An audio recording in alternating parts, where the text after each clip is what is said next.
পিইউসি fail হয়ে গেলে তখন কিন্তু ৫০০ টাকা একটা ফাইন কাটতে হয়। এই ফাইন অনলাইন থেকে আপনি কিভাবে কাটবেন আজকের ভিডিওতে আলোচনা করব সেই বিষয় নিয়ে। তো প্রিয় বন্ধুরা, আসসালামু আলাইকুম ওয়া রাহমাতুল্লাহি ওয়া বারাকাতুহু। বন্ধুরা, আপনারা কেমন আছেন? আশা করি আপনারা ভালো আছেন।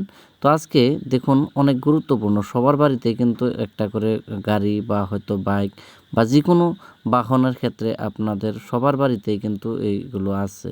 তো সবাই এই বস্তুগুলোর জানেন যে রাস্তায় বের হতে কিন্তু যদি পিইউসি ফেল হয়ে থাকে তাহলে কিন্তু পুলিশে ভালো একটা অঙ্ক ফাইন কাটে। তার জন্য আপনি কিভাবে ফাইনটা কাটবেন, প্রথমত গুগলে গিয়ে আপনি মোবাইল বা কম্পিউটার থেকে গুগলে গিয়ে আপনি পিইউসি পিইউসি ফর অনলাইন এটা আপনি টাইপ করার সাথে সাথে দেখবেন এরকমভাবে ইন্টারফেস চলে আসবে। আপনার এখানে অনলাইন সার্ভিস আছে যেটা, এটার মধ্যে দ্বিতীয় অপশনটা এটা আপনি সিলেক্ট করে নেবেন। তো এখানে আপনি যখন ক্লিক করবেন এইভাবে আপনার ইন্টারফেস আসবে। আপনার এখানে গাড়ি নাম্বার এবং ক্যাপচারটা যেভাবে বসানো বলা হয় সেইভাবে আপনি বসিয়ে দেবেন। গাড়ি নাম্বারটা বসিয়ে দেবেন, তারপর আপনার ক্যাপচারটা কিন্তু আমার এখানে যেটা দেখাচ্ছে সেটা কিন্তু আপনার ওখানে দেখাবে না। আপনার প্রত্যেকটি বার কিন্তু ক্যাপচারটা বেলেগ অন্য অন্য ধরনের আসে।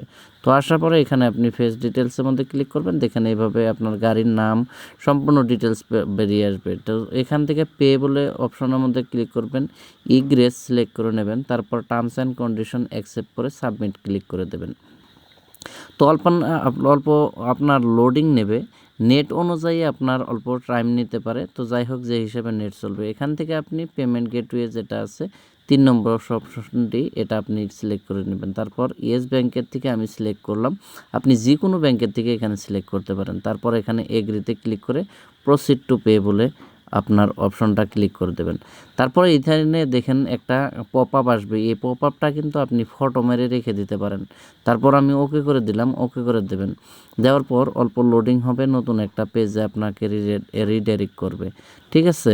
তো এখানে যেভাবে আপনার লোডিং হইতেছে দেখুন, এটা নেটের উপরে অল্প একটু লোডিং নেবে। তারপর টার্মস অ্যান্ড কন্ডিশনে অ্যাকসেপ্ট করে পে বায়া পেমেন্ট গেটওয়ে এটার মধ্যে আপনি ক্লিক করে দেবেন। তো ক্লিক করে দিলে আবারও লোডিং নেবে। এগুলো আসার পরে এখান থেকে আপনি যে কোনো একটা অপশন সিলেক্ট করতে পারেন, কিন্তু আমি ইউপিআই প্রেফার করব আপনাকে।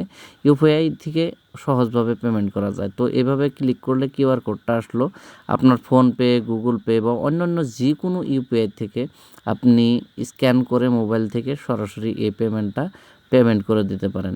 তো পেমেন্ট আমি এখান থেকে আপনারা একটুখানি দেখতে থাকেন, আমি পেমেন্টটা করে নিই। তবে ততক্ষণ পর্যন্ত আপনাদেরকে জানিয়ে রাখি, আপনারা যদি আমার চ্যানেলের মধ্যে নতুন হয়ে থাকেন অবশ্যই সাবস্ক্রাইব করে নেবেন, যদি ফেসবুকে দেখে থাকেন ফলো করে নেবেন। আমি প্রতিনিয়ত এই ধরনের ভিডিও নিয়ে আসি। তবে যাই হোক, দেখুন এখানে আমার পেমেন্টটা সাকসেস হয়ে গেল। তো এখানে লোডিং হতেছে কম্পিউটারের মধ্যে, আমার মোবাইল থেকে কিন্তু পেমেন্টটা কেটে গেছে। তো দেখুন অটোমেটিকলি এটা সিলেক্ট হয়ে একটা হোম পেজে নিয়ে আসলো, একটা রেফারেন্স নাম্বার এবং ব্যাংকের রেফারেন্স নাম্বার দিয়ে দিল। তো এটা আপনার এখন তো রিসিপ্টটা বের করতে হবে। তো আবারও অনলাইন সার্ভিসের মধ্যে ক্লিক করে আপনি তৃতীয় অপশন যেটা আছে, তো এটার মধ্যে ডাউনলোড ফাইন রিসিপ্ট বলে এই রিসিপ্টটা আপনি ডাউনলোড করতে হবে। তো এখানে আপনার গাড়ির নাম্বার এবং চেসিস নাম্বার গাড়ির 5টি লাস্ট ডিজিট এখানে মেরে তারপর বসিয়ে দেওয়ার পর আপনি এখানে ক্যাপচারটা বসিয়ে দিতে হবে। তো আমি ফটাফট করে এগুলো বসিয়ে নিচ্ছি।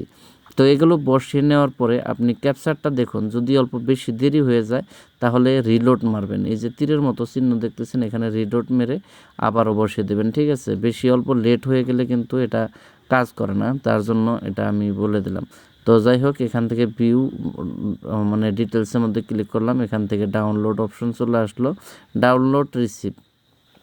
তো এখানে ডাউনলোড রিসিভ করে নিলাম আমি, এখানে আমি দেখাচ্ছি আপনাদেরকে রিসিপ্টটা কেমন দেখায়। তো 500 টাকা যে ফাইন, এই যে এই ধরনের গভর্নমেন্টের থেকে গভর্নমেন্ট অফ আসাম, এখানে এই ধরনের একটা রিসিপ্ট চলে আসবে। তো এই রিসিপ্টটা আপনি সেভ করে নেবেন।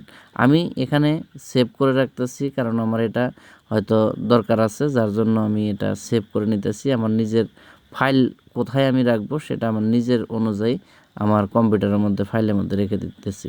তো আপনারাও এভাবে রেখে দিবেন এই ফাইলটা, মানে এই পিডিএফটি আপনি ভালোভাবে রেখে দেবেন। তো আজকের ভিডিওটা এই পর্যন্তই ছিল। যদি আপনাদের এই ভিডিওটি দেখে কিছু একটুখানি উপকার আসে, অবশ্যই আমার চ্যানেলটা সাবস্ক্রাইব করে রাখবেন। আর প্রতিনিয়ত এই ধরনের ভিডিও পেতে অল নোটিফিকেশন অন করে রাখবেন, কারণ আমি প্রতিনিয়ত এই ধরনের ভিডিও নিয়ে আসি। টেক ভিডিওগুলো আপনাদের কোনো কিছু জানার থাকলে অবশ্যই কমেন্টে জানাবেন যে আপনারা কি চান, আমি সেই ধরনের ভিডিও আপনাদেরকে পোস্ট করে দেব। আর আজকের ভিডিওটার মধ্যে কি বুঝলেন, যদি কোনো অসুবিধা থাকে তাহলেও জানাবেন। ধন্যবাদ আপনাদের সবাইকে ভিডিওটি দেখার জন্য।